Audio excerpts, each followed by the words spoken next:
So next I would like to invite Dr. Bini for her talk on medical management. She is at present working as an assistant professor and a cornea consultant in RIO Trivandrum. Over to you, ma'am.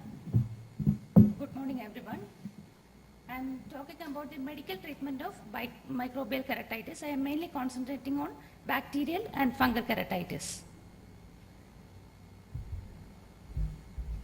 So the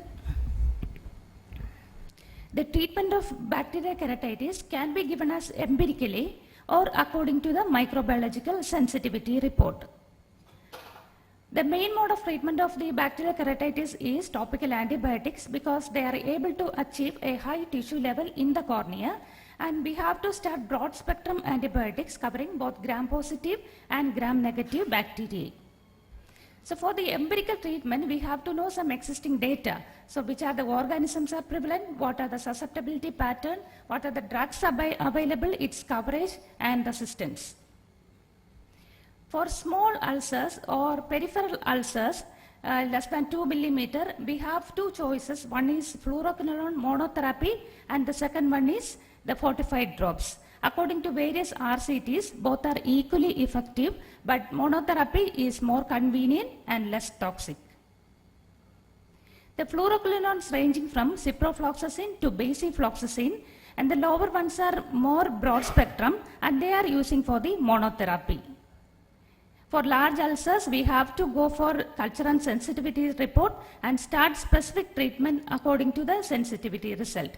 For large ulcers, it's always better to go for fortified drops. The common combination is fortified cephalosporin plus aminoglycosides or first generation fluoroquinolones, because the cephalosporin cover the gram-positive organisms and aminoglycosides or ciprofloxacin or first generation fluoroquinolones cover gram-negative organisms. Every 15 minutes to 30 minutes according to the severity of the ulcer, and then reduce after some time the frequency to hourly or 2 hourly, and first 1 or 2 days should be round the clock, and again this frequency depending upon the severity of the ulcer, virulence of the organism and the drug toxicity. Once you have started the treatment, reassessment should be done after 48 hours. If there is good response, there is no need of changing the antibiotic. If no response, the change should be according to the sensitivity report, or consider a rescraping also if needed. This is the AO recommendation for selection of different antibiotics for different bacteria. The newer drugs like piperacillin, tazobactam, linezolid, colistin and imipenem, these should be started according to the sensitivity report. This vancomycin is reserved for resistant gram-positive bacteria. The systemic antibiotics are indicated in cases of perforated ulcer, ulcer with limbal or scleral involvement, post-penetrating injury ulcer, or virulent organisms like Neisseria. The signs of healing include decrease the size of epithelial defect, decrease in AC reaction, decrease surrounding edema and infiltrate, decrease the density of the infiltrate, and ulcer become more dry and scarring start to appear.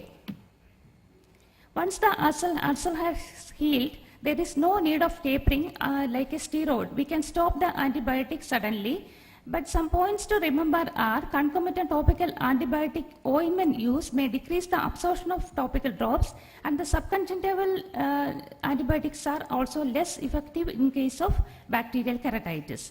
But there are case reports like systemic doxycycline and vitamin C have a role in cases of corneal melt associated with the corneal ulcer.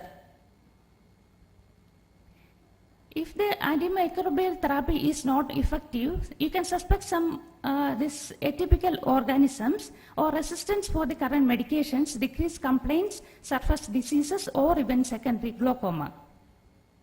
Antibiotic resistance is an important cause of this non-healing ulcer. You can add cycloplegics in cases of anterior chamber inflammation.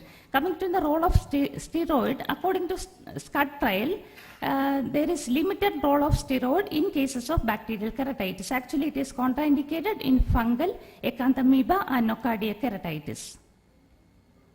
This is the picture showing drug toxicity. You can see this drug toxicity in the conjunctiva. This conjunctival ulceration, it is taking stain, and this occur usually when both fortified drops and the natamycin given together.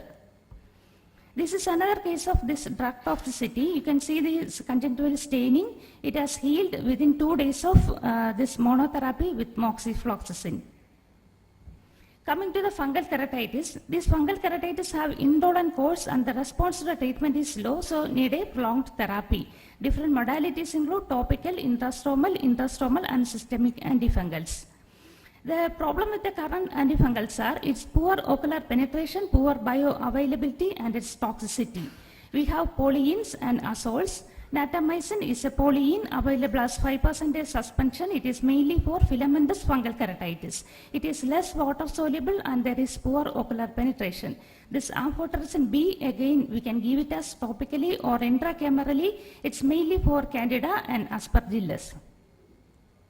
The azoles have higher bioavailability and deeper ocular penetration. We have topical drops and systemic drugs. This mud study compared the effect of natamycin with the voriconazole for the treatment of filamentous fungal keratitis, and they have found out that natamycin is superior to the voriconazole, and voriconazole monotherapy is not recommending in cases of, especially in fusarium. The first case we have treated with this natamycin alone because it was a superficial ulcer. The second one, you can see the deeper central part is deeper. So we have started natamycin and the voriconazole. And the third one, you can see there is hypopoion and the endothelial plaque. We have treated with topical drops and also repeated doses of this voriconazole intrastomal injection. These intracameral injections are indicated in cases of non-resolving keratitis with large endothelial plaque and large hypopoion, and intrastomal we can give in case of deep non-resolving keratitis and in areas of progression. This is a stepwise management. For superficial ulcers, start with the natamycin, then add one by one according to the response and also the indications. Again, in cases of deep or large ulcers, start with the natamycin and voriconazole in the initial phase itself, and according to the response and the indications, add one by one.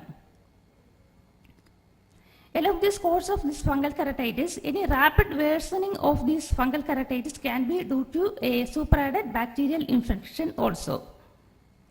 In indicated cases, we can give systemic antifungals, but these antifungals are hepatotoxic, so you should monitor the liver function test every 2 to 3 weekly.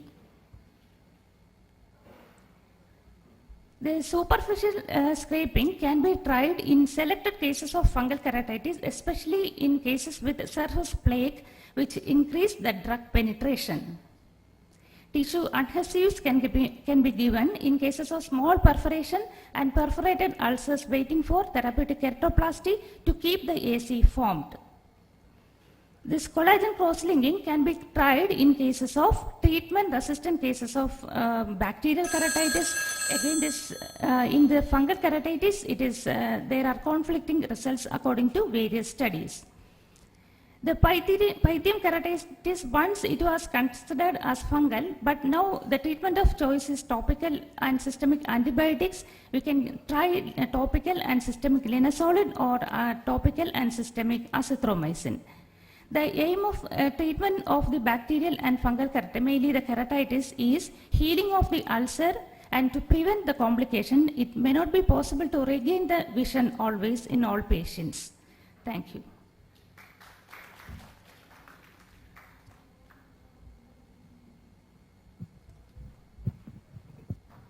Thank you, ma'am, for that excellent and very descriptive